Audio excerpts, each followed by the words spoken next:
bridging communities worldwide. We broadcast diverse international content from Europe, Asia, Africa, and now right here in the USA. Watch us via Roku on your smart TV. Submit your own content to 1530entertainmentllc@gmail.com. Download the Millennium TV app from the App Store to stream our shows anywhere, anytime. Millennium TV.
Hello and welcome to Millennium TV 24/7 Global News Network.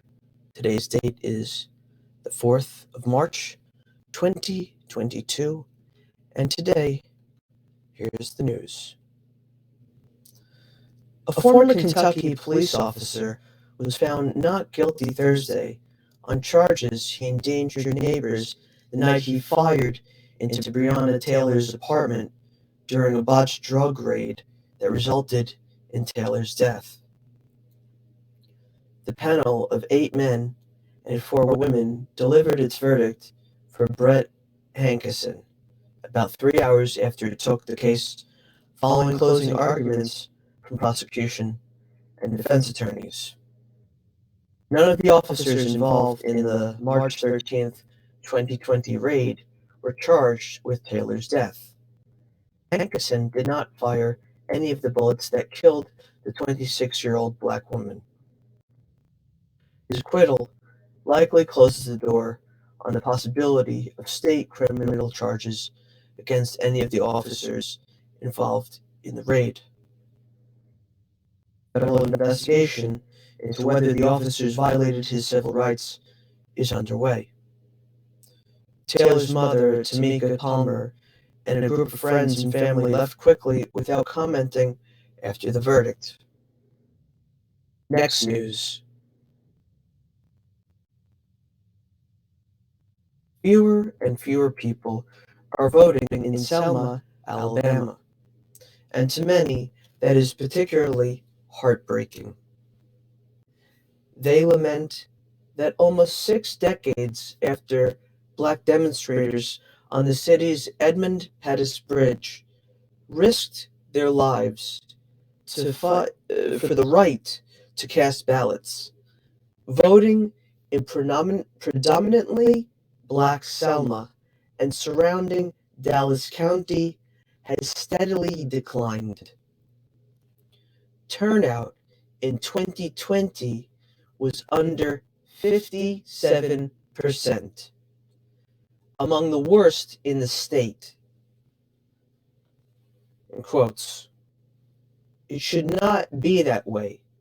We should have a large voter turnout in all elections," said Michael Jackson, a black district attorney elected with support from voters of all races. Thousands will gather March 6th for this year's reenactment of the bridge crossing to honor the foot soldiers of that bloody Sunday in 1965. Downtown will reassemble a huge street festival during the event, known as the Selma Bridge Crossing Jubilee, with thousands of visitors, blaring music, and vendors selling food and t-shirts. Next news. The same Mississippi legislature that proclaimed racial reconciliation after removing the Confederate battle emblem from the state flag nearly 2 years ago passed a bill Thursday to limit how race can be discussed in classrooms. Several black legislators said during the 6-hour debate that the bill could squelch honest discussion about the harmful effects of racism, because parents could complain if history lessons make white children feel uncomfortable. Democratic Republican Chris Bell of Jackson opposed the bill. He said, "Some people support it because they are fearful of black people and are fearful when white people will no longer be in the majority." In quotes, "In Mississippi, we always tend to live in the land of purgatory, of the most negative things around. This bill adds to that purgatory," Bell said. Next news.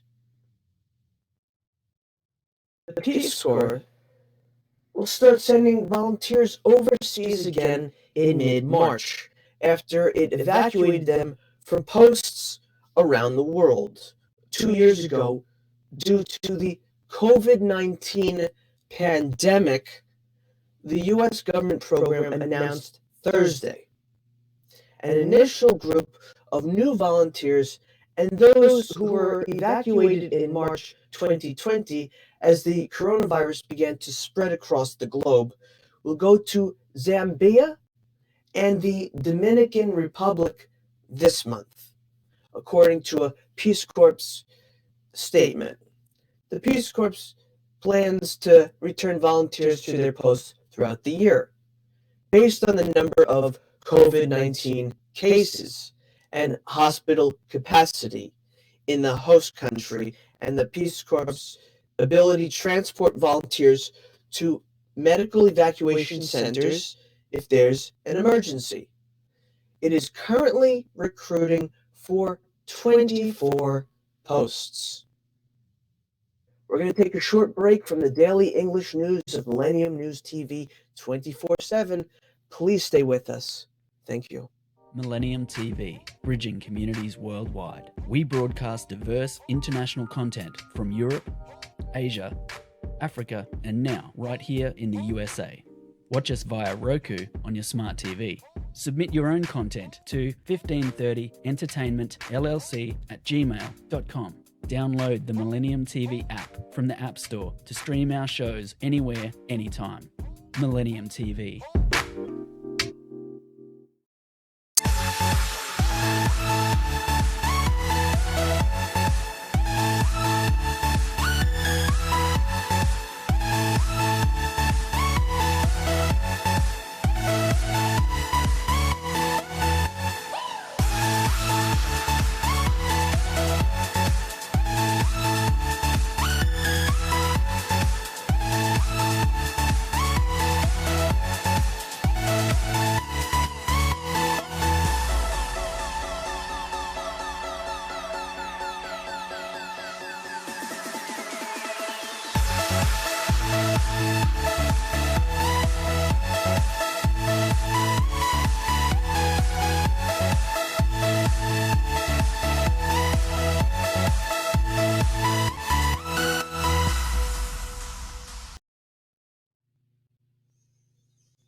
Hello and welcome back to Millennium TV Global News Network 24/7. Here's a continuation of the news. President Joe Biden has been pushing for more U.S. factory jobs, and he'll be joined Friday by the CEO of technology company Siemens USA, to announce a $54 million investment in producing equipment for the electrical infrastructure. The investment will lead to 300 additional jobs at locations that include California and Texas, according to senior Biden administration officials who insisted on anonymity to preview the event on the White House campus. Siemens USA CEO Barbara Humpton is among several manufacturing executives who've met with Biden in recent weeks to discuss their expansion plans. The White House previously highlighted plans by Intel to open a $20 billion plant in Ohio and General Motors committing $7 billion to create 4,000 jobs for making electrical vehicles in Michigan. Next news. The already challenging path to bringing home Americans jailed in Russia and Ukraine is likely even more complicated now, with the war overwhelming the region and increasingly hostile relations between the United States and the Kremlin. Marine veteran Trevor Reed and corporate security executive Paul Whelan are each serving lengthy prison sentences in Russia, but their families have long held out hope for some sort of deal, including a possible prisoner exchange that could get their loved ones home. Now, though, that seems a much harder task. I can't help but think that this is not going to help Trevor get released sooner, obviously. Reed's mother, Paula Reed, said in an interview with the Associated Press. Next news.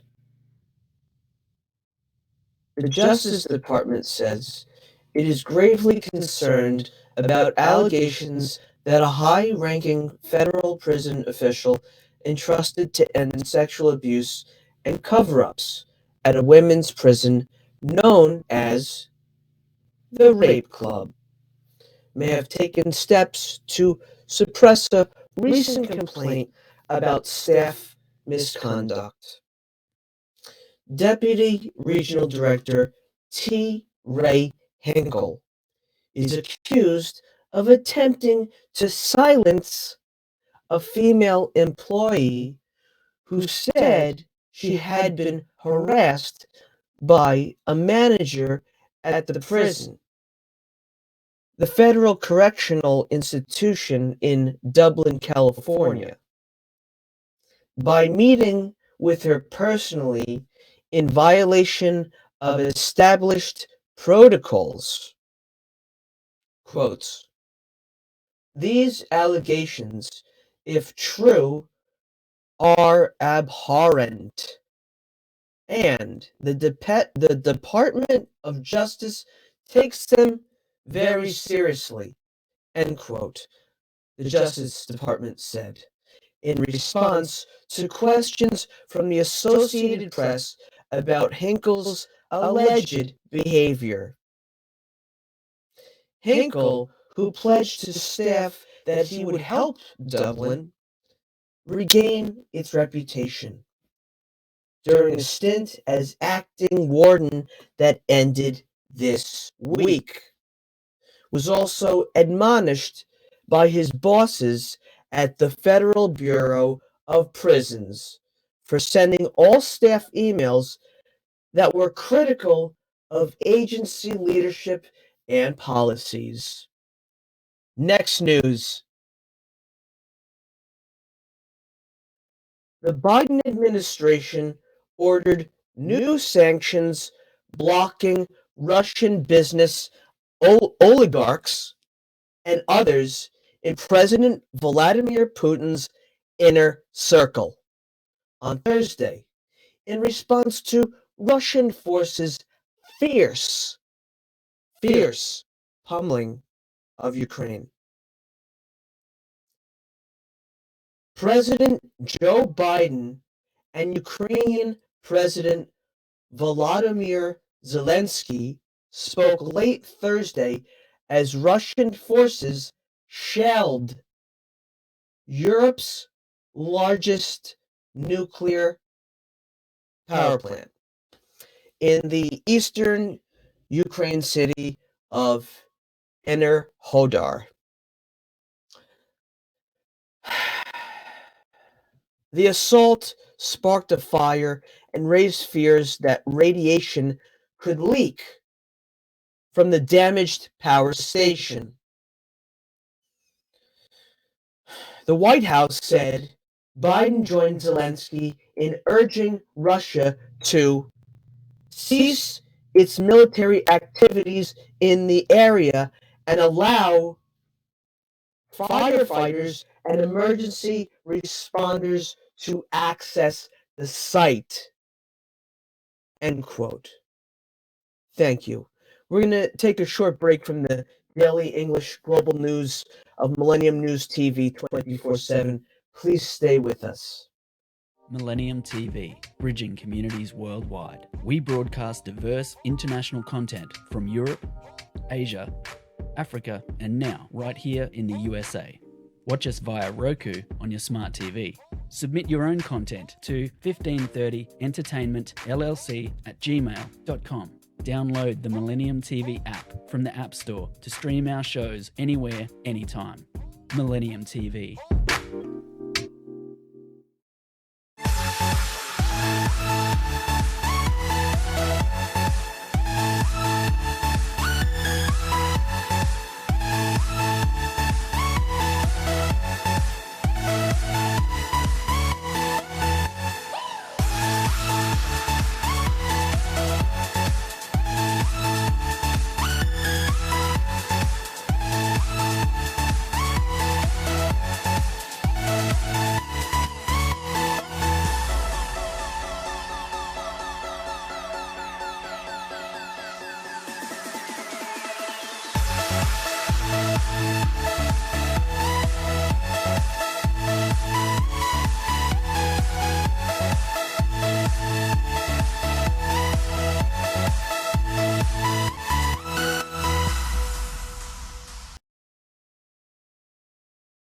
Hello, and welcome back to the global news.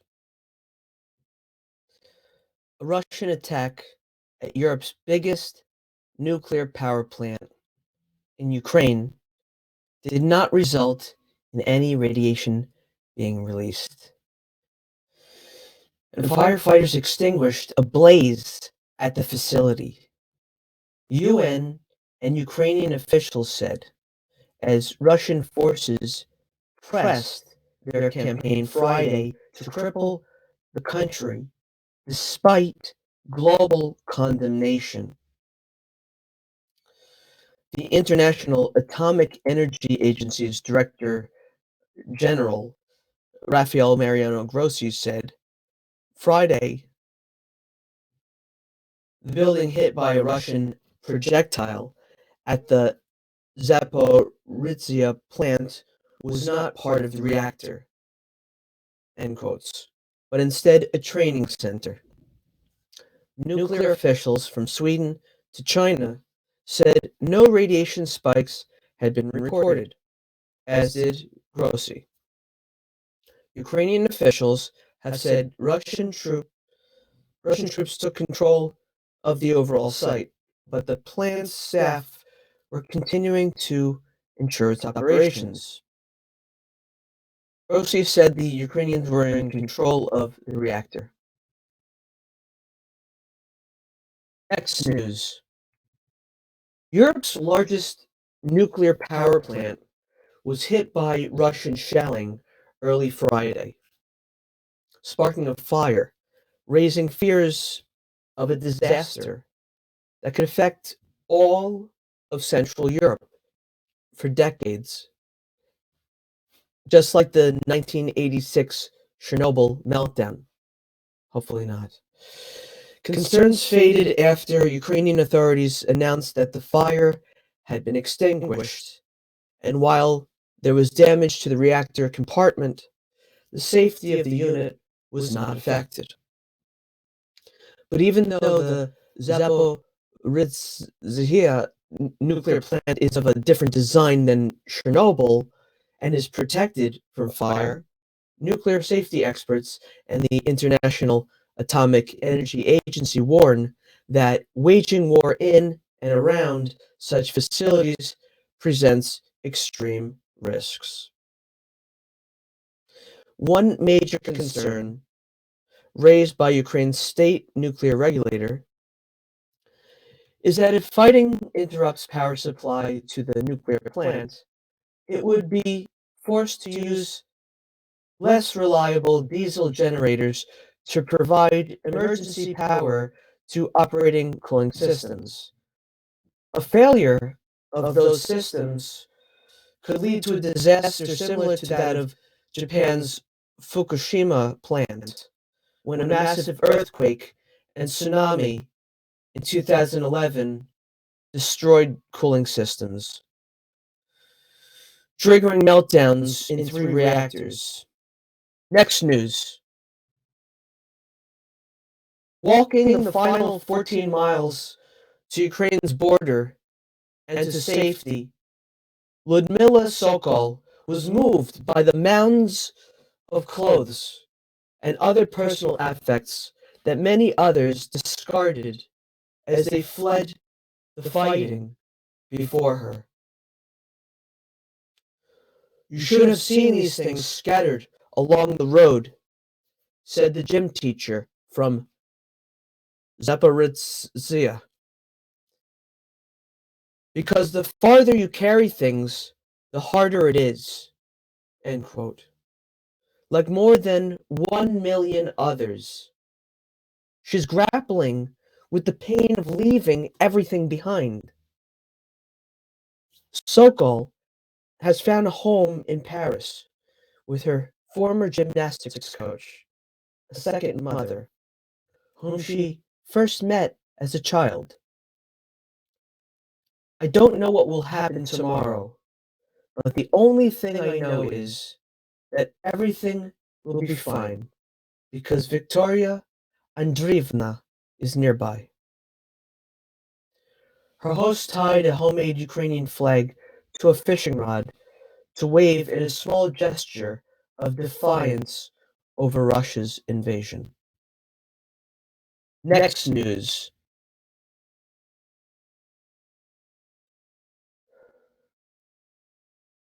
Suicide bomber struck inside a Shiite Muslim mosque in Pakistan's northwestern city of Peshawar during Friday prayers, killing at least 56 worshippers and wounding 194 people, hospital officials said. No militant group immediately claimed responsibility for the attack. Both the Islamic State group and the Pakistani Taliban, a militant group separate from the Taliban in Afghanistan, have carried out similar attacks in the past in the area, located near the border with neighboring Afghanistan. According to the spokeswoman at Peshawar's Lady Reading Hospital, Asim Khan, many of the wounded were in critical condition. Scores of victims were peppered with shrapnel. Several had limbs amputated and others were injured by flying debris. Peshawar Police Chief Mohammed Ejaz Khan said the violence started when an armed attacker opened fire on police outside the mosque in Peshawar's Old City. One policeman was killed in the gunfight. and another police officer was wounded. The attacker then ran inside the mosque and detonated his suicide vest. We're going to take a short break from the daily English news of Millennium News TV 24/7. Please stay with us. Thank you. Millennium TV, bridging communities worldwide. We broadcast diverse international content from Europe, Asia, Africa, and now right here in the USA. Watch us via Roku on your smart TV. Submit your own content to 1530entertainmentllc@gmail.com. Download the Millennium TV app from the App Store to stream our shows anywhere, anytime. Millennium TV.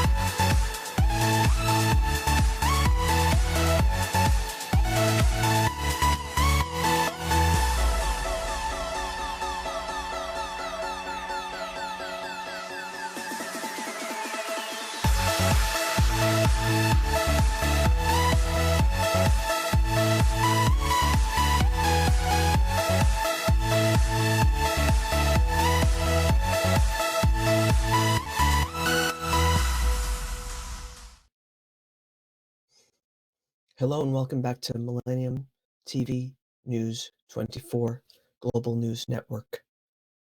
Here's the continuation of the news. Turkey's foreign minister says Ankara wants to bring Russia and Ukraine's top diplomats together for talks during an international diplomacy forum in the country next week. Speaking Friday to reporters in Brussels, where he attended a NATO meeting, Mevlut Cavusoglu said Russian Foreign Minister Sergei Lavrov has confirmed his attendance at the Antalya Diplomacy Forum to be held in the Mediterranean coastal city between March 11th and the 13th. Cavusoglu said a meeting between Lavrov and Ukraine's Dmytro Kuleba could be possible, but added that he was not certain Ukrainian officials would be able to attend. Turkey, which has close ties to both Ukraine and Russia, has been trying to balance its relations with both. It has repeatedly offered to mediate between the two. Next news. The Russian invasion of Ukraine is the largest conflict that Europe has seen since World War II, with Russia conducting a multi-pronged offensive across the country. The Russian military has pummeled wide areas in Ukraine with airstrikes and has conducted major rocket and artillery bombardments, resulting in large numbers of casualties. Here is a look at some of the weapons being used in the conflict. The Russian military has used warplanes and Caliber cruise missiles to hit facilities throughout the country. Caliber is a precision weapon, but Ukrainian military facilities and government buildings apparently targeted by those missiles in Kiev and Kharkiv are located close to residential areas, resulting in civilian casualties. The same applies to missiles carried by Russian warplanes, which targeted military infrastructure in strikes that also involved collateral damage. Next news.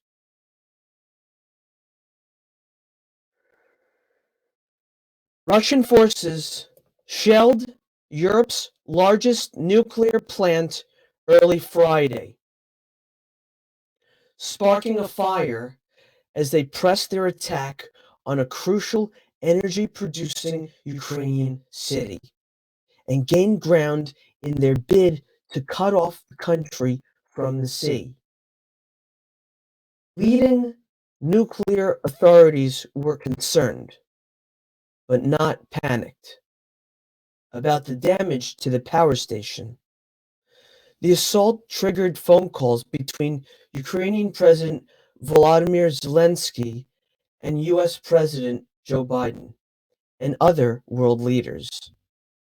The US Department of Energy activated its nuclear incident response team as a precaution. The attack on the eastern city of Enerhodar and its Zaporizhzhia nuclear plant unfolded as the invasion entered its second week, and another round of talks between the two sides yielded a tentative agreement to set up safe corridors to evacuate citizens and deliver humanitarian aid. Nuclear plant spokesman Andrei Tuz told Ukrainian television that shells were falling directly on the facility and had set fire to one of 6 of its reactors. The reactor is under renovation and not operating, but there is nuclear fuel inside, he said. Next news. Markets are crowded again. Traffic is jamming the roads. Migrant workers have returned to the cities, and young people are back at schools and universities, many of them for the first time in years. It isn't quite how things were before the COVID-19 pandemic. Mask mandates still exist in some places, but with infections steadily declining, life in South Asia is returning to a sense of normalcy. The mental scars from last year's Delta-driven surge persist, especially in India, where health systems collapsed and millions likely died. But across the region, high vaccination rates and hope that the highly contagious Omicron variant has helped bolster immunity and giving people reasons to be optimistic.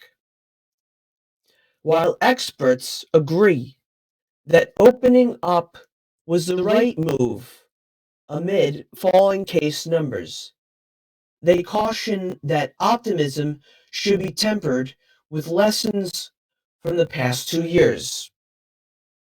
This has been the daily global news update of Millennium News TV 24/7.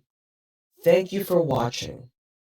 Please log in to get the latest news on all of our social networking sites: Facebook, Twitter, Instagram, TikTok. On TikTok, we are Millennium News 24. Also, like and subscribe our YouTube channel. On YouTube, we are News Channel M24.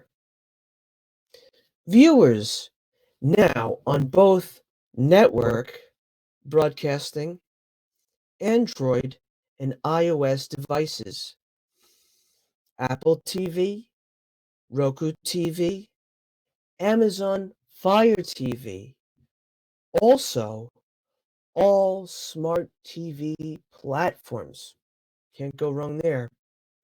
Please enjoy our entertainment and latest news and views and editorials.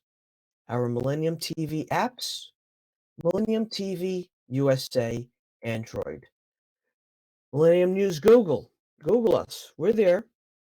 www.millenniumnews24.com. Please stay with Millennium News 24 around the clock. We're working for you. Thank you. God bless Ukraine and the EU, and all our prayers go out to everyone out there. Thank you so much. We love you all. Thank you.